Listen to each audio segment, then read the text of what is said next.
সকাল থেকেই মনটা খুব খুশি, কারণ আজ বাড়ি যাব অনেক দিন পর। আর এই যে শাঁখা বাঁধানোটা দেখছেন, ভাবলাম এটা পরে যাব। তো কি ভাবলাম আপনাদের সাথে কিছু কিছু আমার গোল্ড জুয়েলারি শেয়ার করি। ওই যে শাঁখা বাঁধানোটা দেখছেন, ওটা আমার বাবা আমাকে বিয়েতে দিয়েছিল। আর এই যে কানেরটা দেখছেন, এটা আমার খুব একটা পছন্দের কানের। এই রেগুলার ইউজের জন্য টুকটাক কোথাও গেলে এটা পরে যায়, কারণ সব সময় তো আমি বাড়িতে কানের পরে থাকি না। আর এই পুঁজ দেওয়া কানেরগুলো না পরলে শোয়ার সময় কানের লাগে।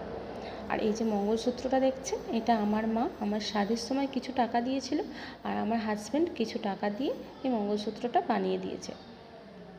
এটাও রেগুলার ইউজের জন্য, কিন্তু ওই ভিখারিদের মতো বাড়িতে থাকে আর কি, কিছুই পরে থাকে না, ভালো লাগে না। আর এটা রুহির হার, রুহিকে ওর দাদু মানে আমার শ্বশুরমশাই অন্নপ্রাশনের সময় দিয়েছিল। আর এই যে কানেরটা দেখছেন, এটা আমার পিসির ছেলে আমাকে বিয়ের সময় দিয়েছিল। এটা তো একটু